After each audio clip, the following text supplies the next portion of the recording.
Hello everybody and welcome back to Kerbal Space Program, where we are currently working on our landing pad. Of course, this is going to have a host of problems as of right now. So that's noted. But I want to put this out on the pad and I want to do some trials of it. Trial number 1. What's steering going to be like? Trial number 2. Acceleration. Trial number 3. How wobbly is it going to be while dragging around? These can all happen at once. Then I want to do a drop test of it and see how it feels. So we're not going to be at orbital velocity. We're just going to enter the Duna atmosphere and... Okay, yeah, that's pretty wobbly. I'm not surprised about that one.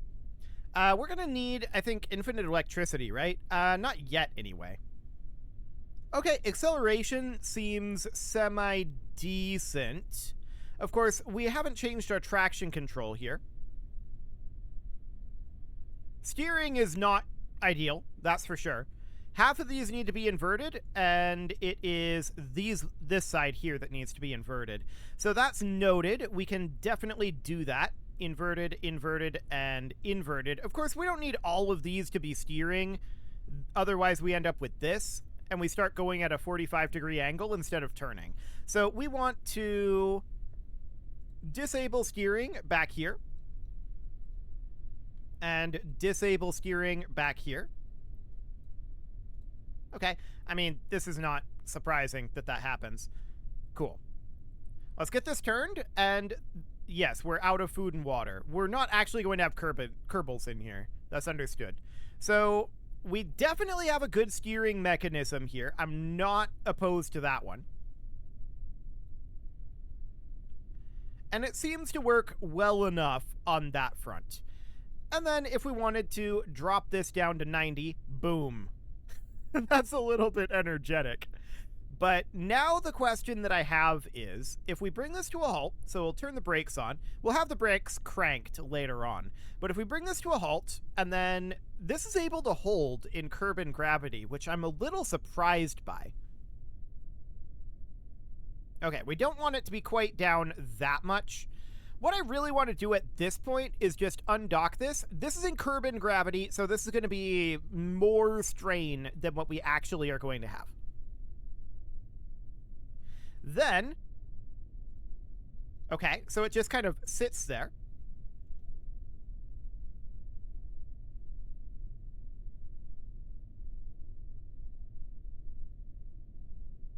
Okay. And then it moves along with us. It gets caught right up over here. We could probably push it off with Kerbals.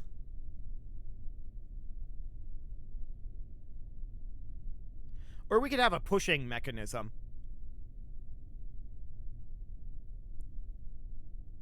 That's another option.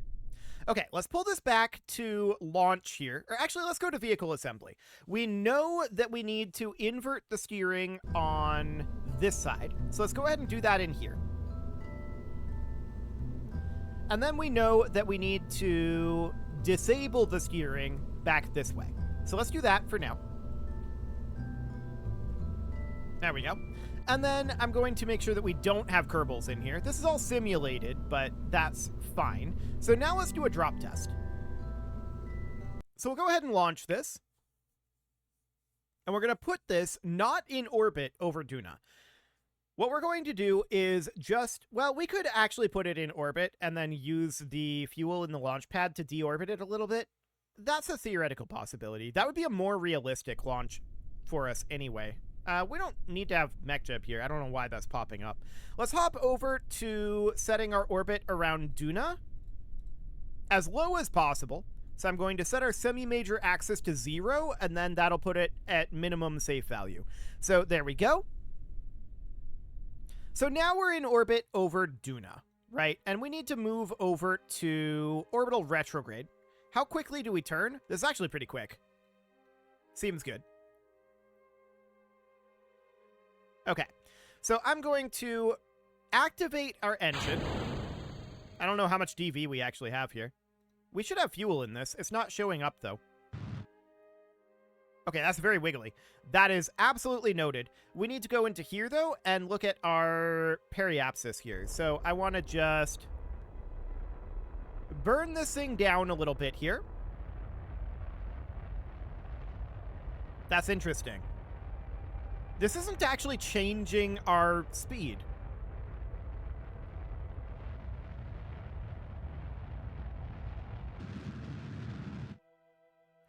I guess because we're blocking our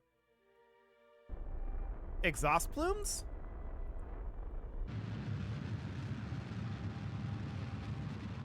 Maybe. This is odd. I think we might need to rotate this. Let's pull this back and let's rotate it and see if that fixes it. We should still be getting thrust from that, I would think. But let's just grab this guy, rotate it, and get it to here. No. Here. No. Any way we do this, that's going to be a problem. We're going to have to rotate this at a non-90 degree angle. So I'm going to rotate it like this. 45 degrees. So it's going to be like that. Now the question is, are we actually getting thrust? I don't know why we weren't. That was kind of wild. I don't know where that thrust was going. I have no idea how that physics could possibly work. We'll test it right here on Kerbal and see if we're getting thrust. So we'll activate our engines as soon as we're loaded in.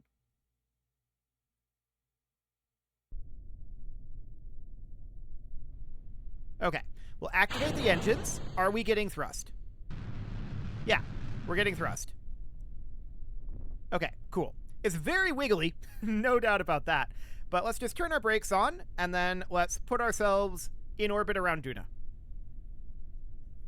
So yeah, I think our exhaust plume was hitting our parachutes up here and fully blocking our thrust. That's interesting. I would have expected at least some thrust to flow around it, but okay. That's fine. We can fix it that way. So what we're testing right now is we're testing to see how many parachutes we need and how our re-entry goes. So we just want to, at this point, burn this down, and yeah, we're definitely getting thrust now, so that seems good. Let's burn this until our periapsis is about 20. I don't care about where we come down. We just want to make sure we're not coming back. So something about like that. And let's warp until we hit the atmosphere. We'll, of course, have to pivot it back around to retrograde, and we'll need to put some things like a communications device. We'll need to put solar panels on this. That's not a concern right now. Right now, the question is, how are we doing on weight? We know for a fact that this is going to have quite a lot of thrust to weight, right? It doesn't say how much here, but we know from the previous checking that it's going to have like 6.0, something like that. So it's going to have lots of thrust to weight. And we can come down entirely on that if we wanted to. We could do an entirely powered landing, theoretically. So let's take this to surface velocity minus. I think we have the delta V to do an entirely powered landing and not use parachutes at all. But I also don't think we have to do that. So is there any reason to? Not really.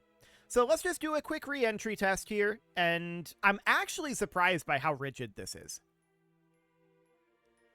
This is reasonably rigid, although I have a feeling that we're going to have problems with it when we try to actually land. That could be spicy. That could be really spicy. And then the next question is with the hinge direction. If this gets deployed, where's that going to be, right? Like, is it going to deploy upside down? Does it flip itself over if it does get deployed upside down? We'll need to test that. So for now, let's just bring this on in. We're down to about 40 kilometers here. Where are we, anyway? Oh, okay. We're coming down kind of close to the base. It's going to be very short of the base. It's fine. We don't actually have to get this to the base, right? This is just a test. We need to fly it over from Kerbal. So, for now, things are going pretty okay. Our surface velocity is dropping. We shouldn't have a whole lot of surface area on this, so I wouldn't expect that we have a huge amount of drag.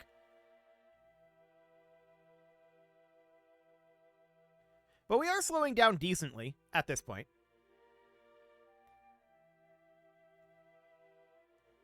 So we're just continuing to physics warp through this as quick as we can. And I am wondering about these chutes. I think this is probably enough chutes, to be honest. Oh, it's definitely enough chutes, now that I think about it. If our thrust to weight is 6.0, yeah. The only concern then would be that this joint here is too weak. But we'll see. Okay, I'm going to go ahead and activate the chutes here. There we go. So the chutes have been activated. These are safe to deploy. These are unsafe to deploy at this time, but they're not going... Well, actually, we need to deploy these, like, a kilometer below, don't we?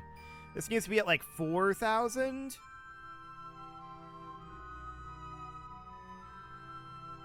And then the minimum pressure is at 0.04 instead of at... And this is now safe to deploy all these. Okay. So it doesn't actually matter then. It's mostly the minimum pressure that's going to be our limiting factor. So we're cruising on in, 400 meters per second. Oh, that's a flip. That's interesting. This is probably due to our weight distribution. The chutes will likely pull us back around. Let's go ahead and physics warp. It doesn't actually matter if we're in this orientation as long as the chutes pull us around. Although they don't seem very interested in that, do they? This is a problem if it comes in this orientation. However, we could maybe use this hinge to our advantage to flip it back.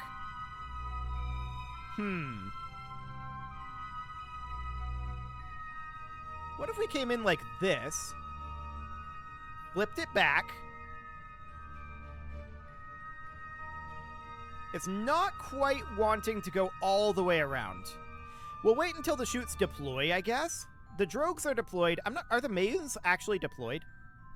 I'm not sure if they are or not. I think they are. So what this indicates is that we need some chutes that are like further out from our center of mass. Chutes here and here would probably be better. So at this point, I'm going to bring this back around to 0, and you can see it's mostly turning the rover, not turning at this pivot point. And this is because our mass is basically all here. So we're very top heavy. We knew that would be the case. We might be able to do something with having it be in like this orientation when we first come in. But it very, very much wants to have this be bottom side down, and that makes a lot of sense. However, as long as we're going slowly enough, if we don't need the sky crane, that might be fine. We then just angle this, land on the pad itself, but angle it ideally in such a way so that when we fall onto the wheels. But that's going to be difficult to do, because it really wants to fall in this orientation. We might be able to use the hinge to push ourselves onto the wheels, theoretically. Or we might just want to engineer a different solution to this. That's another option, of course. We're not committed to this, but I want to see what happens. So we're moving in at about 19 meters per second. That's understood.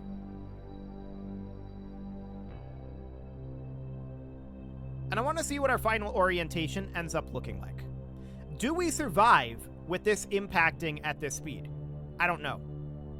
We don't have unbreakable joints and no crash damage on, so we'll find out. It's fine. So this is the orientation we end up in, which is definitely not ideal. because that means that this hinge is not really able to do anything other than, hang on, this is now pretty ideal. Because now what we can do is we can push ourselves upright-ish, like this. We'd rather be facing the other direction. No doubt about that. But what if we did this and then just smacked this thing around maximally, like that? We can up our traverse rate to the maximum. I don't know if this is going to blow anything up. It probably should. Oh, that was close.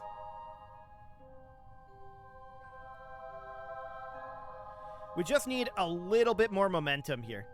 I'm going to turn the Smart ASS off. This is the most absurd thing, I think. It's very, very absurd. That's for sure. If only this thing had 360-degree motion, right? Can we build up momentum by doing this? Well, we're doing something. I don't know what we're doing, but we're doing something. This is pretty hilarious, actually.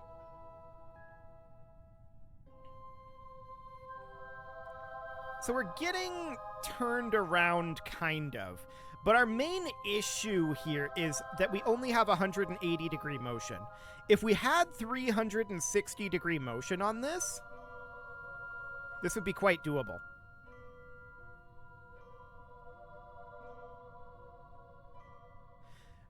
Okay, I'm going to take this to up. And now we're going to start burning as well. Hang on. What happens if we go like this, lift ourselves off of the ground,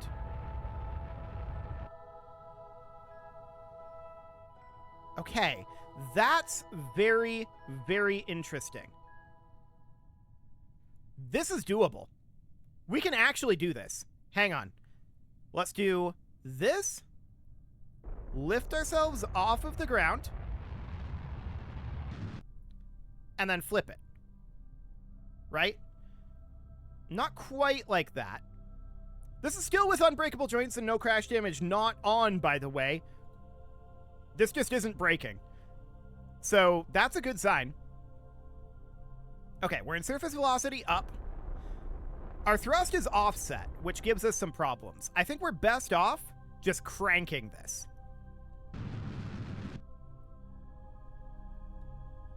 And then flipping it around. But we have to time flipping it correctly, right?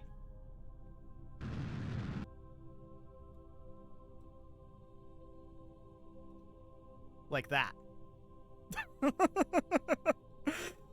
That's insane. But it worked. Okay, so this direction is forward. Gotcha. We're having some trouble overcoming the traction here, but that's because we need to crank the brakes and the traction control here, and that's not surprising. So if we do that, this is theoretically viable, which is wild. Okay, it appears our directionality is reversed. That's okay. We can work with that. My question now is, how stable are we? How tippy is this thing? We're going to find out. We're going to go up this hill, and we're building up quite a lot of speed. Our electric charge is about to run out. For the time being, I'm going to turn on infinite electricity. There we go. We'll deal with that in a real way later. But for right now, we just want to do some testing here. So we're testing out the hill climb capability of this. It's definitely got enough power to climb hills. We can recover from a bad landing in basically any orientation. So that's not a problem, as long as we have sufficient fuel, which, look how much fuel that took. Very, very little. So we're decelerating a little bit up this hill. That's fine. This is enough hill climb that we can definitely make it to our destination. We just might have to take some kind of zigzaggy paths, right?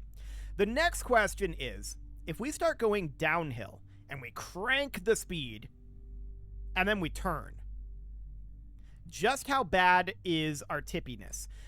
Now, one thing we can do is we can lower this down, and that may not be a bad idea to do, but I want to test it in this worst orientation. So we're going to build up speed in this downhill direction. Oh yeah, this is some speed. And let's see what happens. I'm not going to crank the turn yet. I want to see how we handle the elevation changes. Looks good. I don't see a problem there. And let's crank it. I expect this thing to tip over.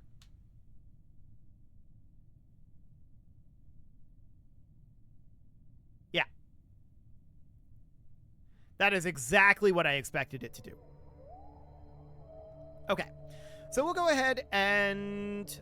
Oh, we can't operate the hinge because the motor is disengaged? Right, because we're out of electric charge. Even though we have infinite electric charge on, we're still out of electric charge. So that means that we can't actually do anything to get this thing back upright.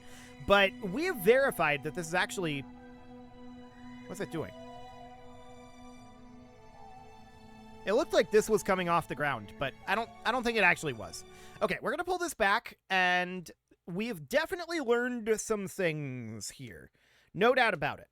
Now, we could have some devices on there, or we could just, you know, prevent it from happening in the first place. So I'm going to put some drogue chutes here, here, here, and here. And the purpose of these is not really to... Actually, I want to change these. The purpose... No, I don't. It's fine. The purpose of these are not to slow us down more. It's more to hopefully pull us around to the correct orientation more. That's the dream. We'll see if that actually happens, but that actually functions surprisingly well.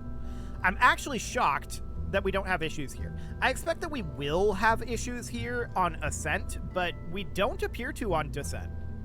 So that's fine. No problem there. So then we need to start thinking about how we're going to deliver this. Well, first things first, we gotta have some power on this. So each of these Rove Maxes pull how much power? That's a question we need to ask. So if we go into ground here and we look at the Rove Max model M1s, these pull 2.5 per second, and we've got 6 of them. So that is 15 per second electric charge. Noted. So if we have something like these 1x6s, each of these generate 1.6 per second. That's not enough. We need 15 in total, and this would require like 10 of these. So that's definitely not a good way to go. We could, however, do 2 of these guys in this orientation.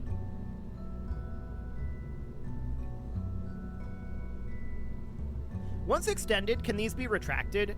They can in the VAB, but I'm wondering about in reality. Let's find out. We need to be able to retract them. We need them extended for space operations, retracted for landing, retractable in case we flip over, and also we have a potential concern about dropping the landing pad on them.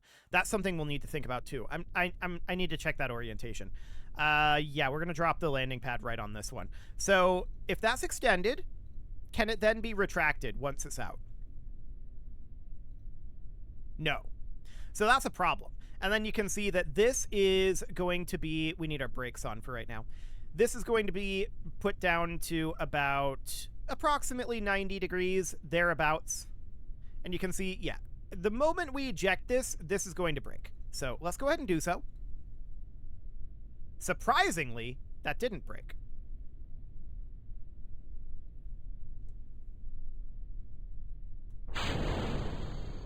But this is going to break it, but that doesn't actually matter. Oh, wow. Okay. There's no sliding happening here. Okay.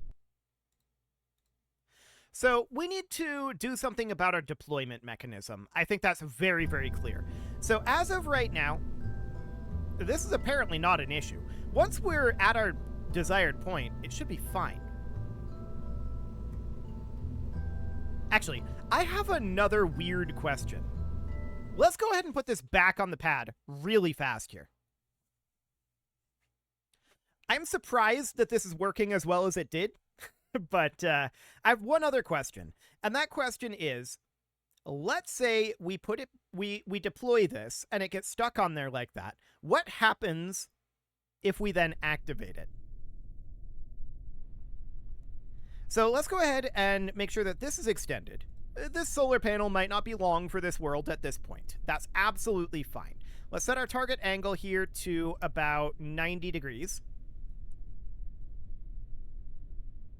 It's a little overshot here. Let's bring it up a little. Okay, we'll just have it be about there, undock it. Okay, so this broke this time. I'm not terribly surprised about that. Now we switch to the launch pad because we need to, let's see, open.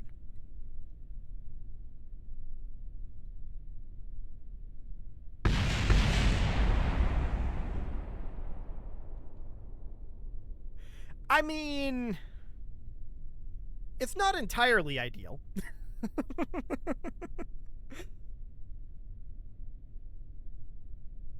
Yeah, it's not entirely ideal.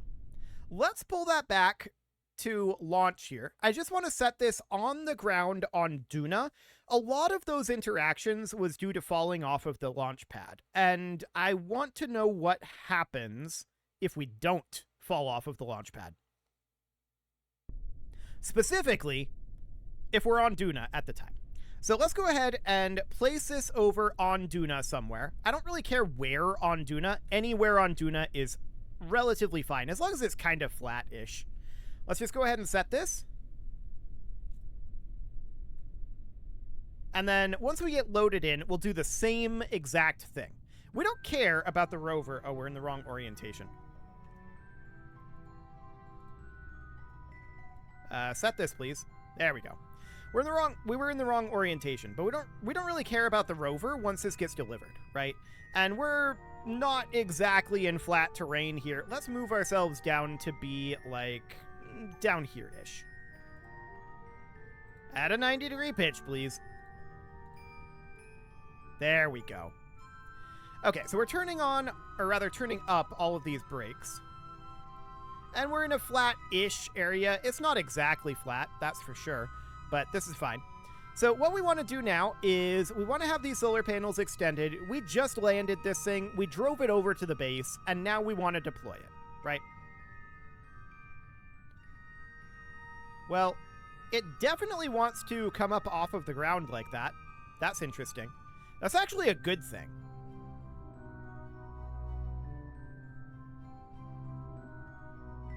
Yeah, that is actually a good thing here. If we can get it to do that regularly, but I'm not sure that we can get it to do that regularly. That seems to have been a one-off.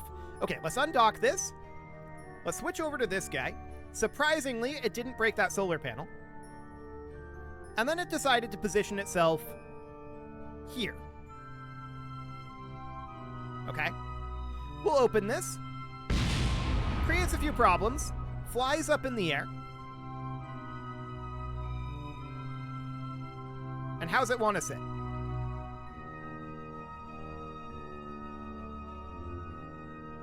It's fine. And also, we know that we can move this thing around with enough Kerbals. As long as this doesn't fly into our base. I think that's going to have to be the plan. We're going to have to move this with Kerbals away from the rover. Or, if it falls through like that, the rover can just drive away from it. I think this is viable. Is it pretty? No. Is it viable? Yeah.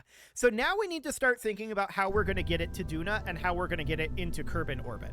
That's going to be a bit tougher, especially if this starts wobbling around with all that force underneath it. We'll see what happens with that. It is, however, time to put a cut in here, so I'm going to go ahead and do that. And next episode, we are going to get that going. You can leave your offerings to the engagement gods in the form of likes, comments, subscribes, and bell ringings, and a very special thank you to all of the channel members for making this video possible, including ALS Gamer, Dark Horse, Ethan Feldman, Upper Cumberland Gamers, Nick Smarty, Dimitri H, Punching the Microphone, the Lounge STL, Rornaz, and all the rest. And of course, you.